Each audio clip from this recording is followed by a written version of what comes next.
Salut tout le monde, je fais une petite aparté à cette vidéo parce qu'en fait elle a été tournée il y a à peu près un mois. Donc j'ai eu quelques soucis de santé, c'est pour ça j'allais pas faire une vidéo exprès pour ça, mais bon je voulais quand même vous en parler. Donc j'ai été hospitalisée, donc là je suis en cours de me remettre, même si bon c'est pas tout à fait réglé, mais je devrais pouvoir reprendre le travail quand même d'ici peu.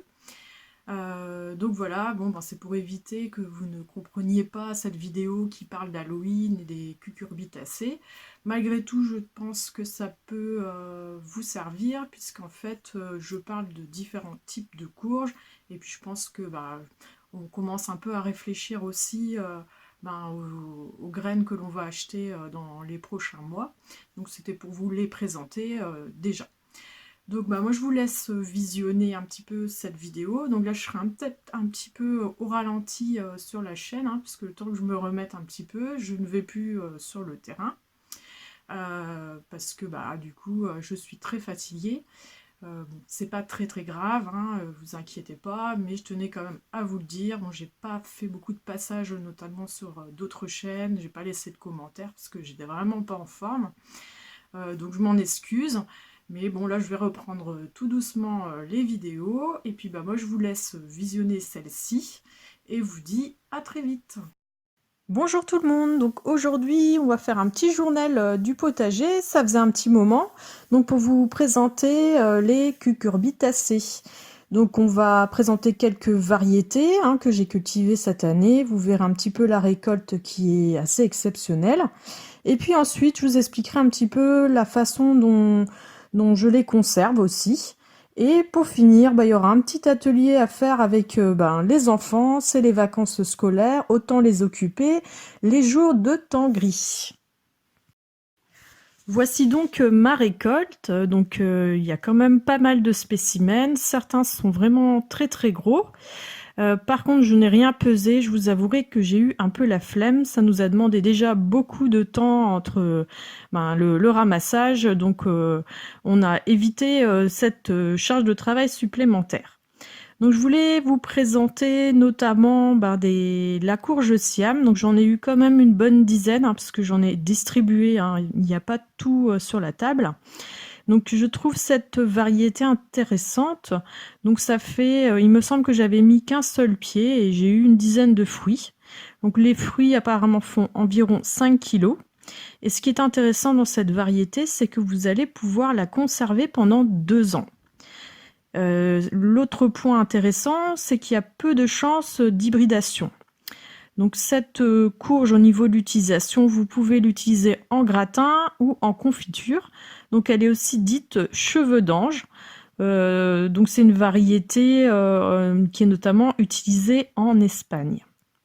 Sinon, autre type de courge, donc j'avais fait des gold nuggets. Donc c'est intéressant quand on a un petit jardin et ce sont des courges qui ne sont pas coureuses, donc ils ont une forme buissonnante type courgette. En fait, c'est pas plus grand qu'un plant de courgette. Donc ça donne entre 3 et 5 fruits. Donc ils sont quand même de plus petite taille, Les miens certains sont quand même vraiment très petits. Donc ça a une bonne qualité gustative, a priori meilleure que le potimarron. Donc tout ce que je vous présente là, je n'ai pas tout mangé pour l'instant.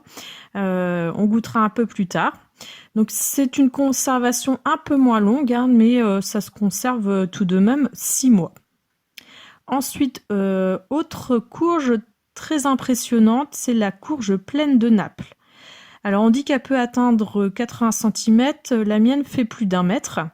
J'avais 2 plants, donc j'en ai eu 2 sur un plan et une autre sur un autre plan, mais malheureusement, une d'entre elles s'est fait manger par les limaces qui ont creusé une galerie et ont tout dévoré à l'intérieur. Donc elle aussi, elle a une très bonne qualité gustative, elle se conserve quand même 1 an, donc ce qui peut être aussi intéressant. Sinon, vous avez les Pepo Royal à cornes. Alors ça a vraiment une drôle de forme, on ne pourrait pas forcément deviner que c'est une courge. Donc ça a une très bonne productivité. Hein, les fruits peuvent se conserver aussi jusqu'à 8 mois. Et au niveau du goût, ça a une saveur de noix.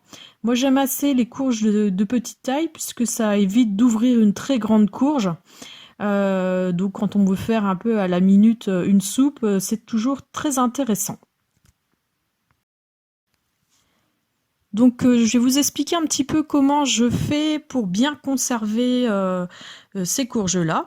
Donc, tout d'abord, il vaut mieux les récolter à maturité, avant les premières gelées. Donc, moi aussi, je tiens compte de la pluviométrie, parce que s'il y a beaucoup d'humidité, le risque, c'est qu'elles pourrissent sur place. Hein, je suis assez concernée dans ma région. Malgré tout, vous pouvez, pour essayer de prolonger un petit peu en extérieur, mettre une ardoise dessous ou une tuile, hein, suivant où on habite. Et bon, ça lui permet quand même d'être isolé du sol. Donc il vaut mieux récolter par temps sec, hein, et lorsque les tiges sont sèches, quand le feuillage a jauni généralement. Donc quand on coupe aussi, il vaut mieux veiller à laisser le plus de tiges possible. Hein. Si jamais vous avez cassé la tige, consommez cette courge assez rapidement. En fait, les parasites peuvent rentrer par cet interstice et elles risquent de pourrir et moins bien se conserver. Donc, si le temps le permet, lorsque vous avez récolté vos courges, vous pouvez les sortir. Forcément, quand on en a beaucoup, ça devient vite pénible, mais si vous en avez une dizaine, c'est tout à fait jouable. Donc, les laisser au soleil la journée et les rentrer le soir. Ça pendant 2-3 jours. Sinon, moi, ce que je fais, c'est que je les laisse dans ma pièce à vivre, donc à 20 degrés. Et donc là, en ce moment, elles campent dans le salon. Hein, c'est très sympathique.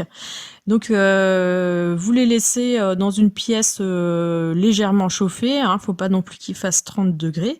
Ça va permettre de faire durcir la peau et donc de garantir une conservation beaucoup plus longue. Donc ensuite, vous pouvez les entreposer dans un local à une température aérée.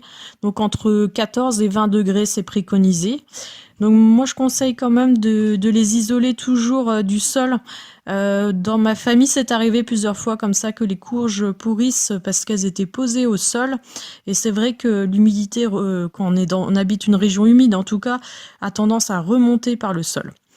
Donc on peut mettre sur des cartons ou un lit de paille par exemple. Donc il faut veiller aussi à ce qu'elles ne soient pas collées. Et puis bien sûr, si vous remarquez des fruits déjà un petit peu abîmés, il vaut mieux ceux-là les mettre de côté et puis vous les consommez rapidement. Donc sinon, pour finir ce petit journal, on va vous montrer un petit peu ce qu'on a fabriqué. Donc je vous laisse un petit peu en musique. Il faut pas beaucoup d'outillage et puis ensuite vous pouvez aussi récupérer la chair à l'intérieur. Ça demande beaucoup de biscotto, on va dire. C'est assez pénible comme travail, mais je vous cache pas que le repas de ce soir, ça va être une bonne soupe. Donc moi je vous dis à très vite et puis passez de bonnes vacances pour ceux qui en ont.